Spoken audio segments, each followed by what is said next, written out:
Nightly curfew to remain in effect for at least 2 additional weeks. We'll have details to this story and more in the National Report.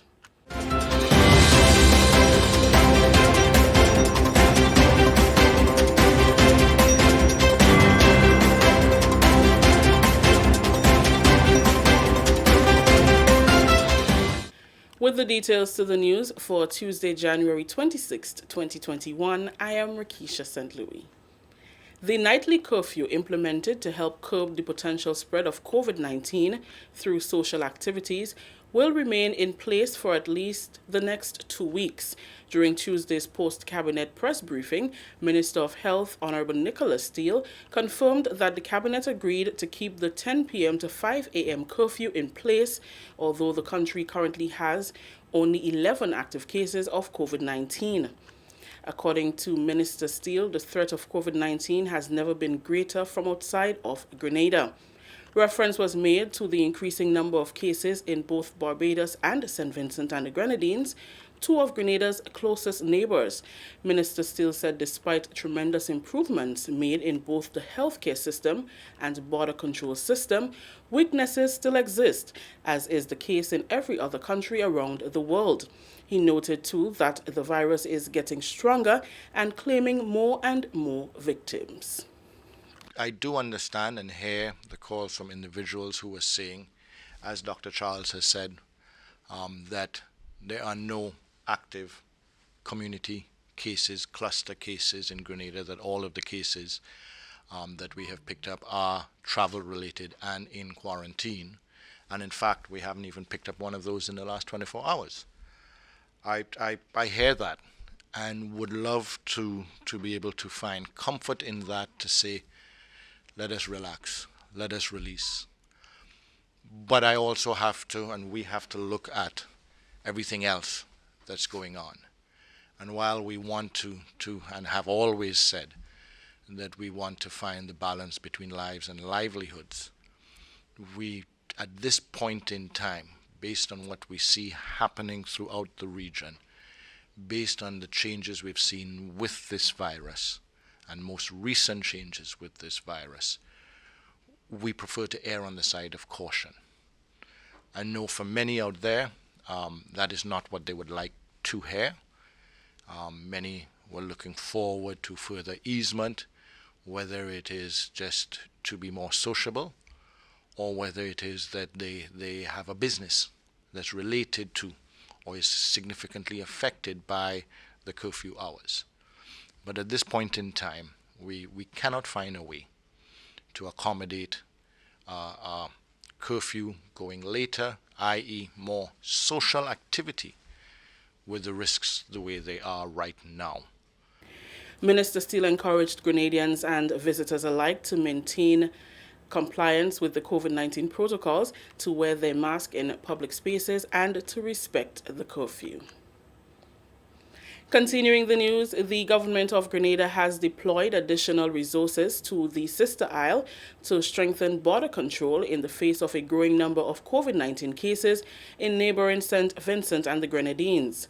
A second Coast Guard vessel has been deployed to patrol the area between Carriacou and Petite Martinique, and additional persons, particularly wardens, have also been put on the ground on both sister islands. We recognize the reality.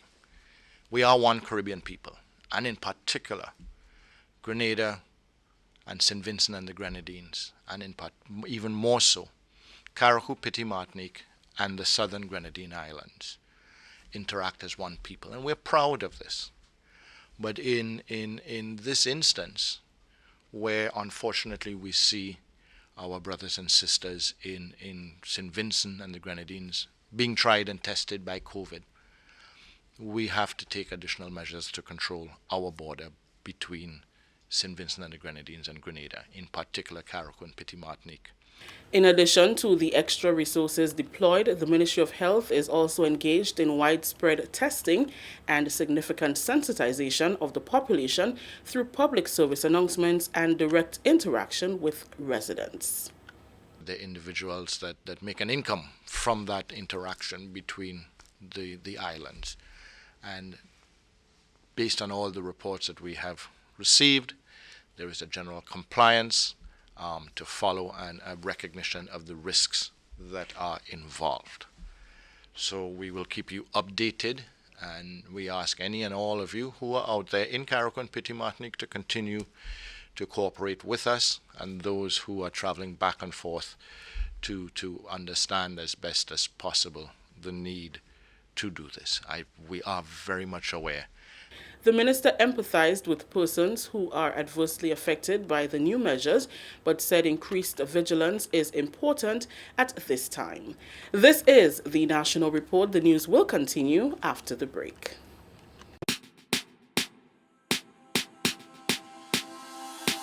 Hey, are you gonna wear your mask today? You see everywhere you go, there are rules you got to follow, so don't you say COVID-19 will delay. Take the opportunity to save your community. Don't be that guy, put a mask on your face if you're heading outside. It's your life, my life, more lives will be taken if we don't try. If you feel any symptoms, call the hotline. Stay inside until you feel fine. 6 feet away every day. Keep COVID-19 far from away. Keep Grenada safe. Be COVID-19 smart.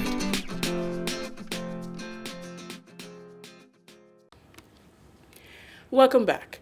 Grenada has sent 5 samples and is now awaiting word from the Caribbean Public Health Agency, CARFA, on whether the new strain of COVID-19 is present in the country. Many developed countries have already reported cases of the new variant, which is said to be more deadly. During government's weekly post-cabinet press briefing on Tuesday, Dr. Mayana Charles, assistant to the chief medical officer, said the results will be obtained within 2 weeks. The new variant, I'm sure as we all aware, there has been new variants identified of COVID-19. And so far we have it hasn't shown itself in Grenada. As it stands today, we have sent 5 samples to CARFA that are undergoing testing for the new variant. And we are expecting to get these results back in 2 weeks. Right? And it's important that you brought that question up. We even need to be more vigilant because this new strain has shown itself in neighbouring countries, right? St. Lucia and Trinidad in particular. Health Minister Honorable Nicholas Steele reiterated the need for Grenadians to be more vigilant. He said it has been proven that by the time the news of a new variant is made public, the possibility of the variant being spread is already high. What is important there is not that they have identified. We're very much aware of the risk. That's why we closed to direct flights from the UK. What is important there as well, and worrying, is that the cases that they have found with the new variant occurred before the information came to us about the UK variant. These cases are cases from middle December.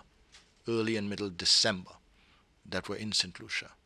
This is all the more reason why we are saying that we need to be more vigilant, that by the time information on variants become public, in most instances, those variants have broken out, i.e. the horse has bolted from the stable.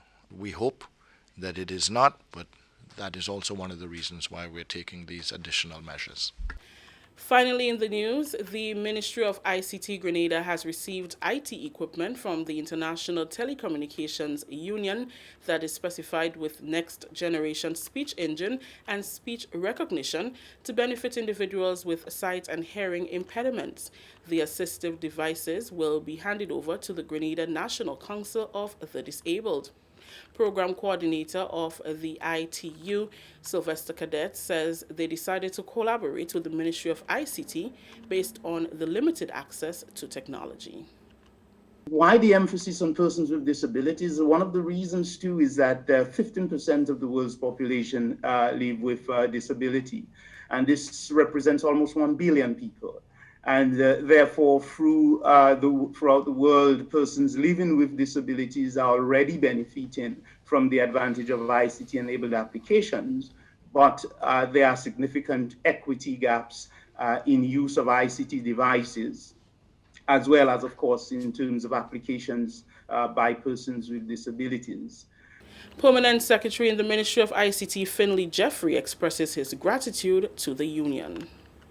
The Ministry of ICT, the Ministry of Social Development, and indeed the government, we are very pleased to be at the receiving end of such a donation from the International Telecommunications Union of this equipment.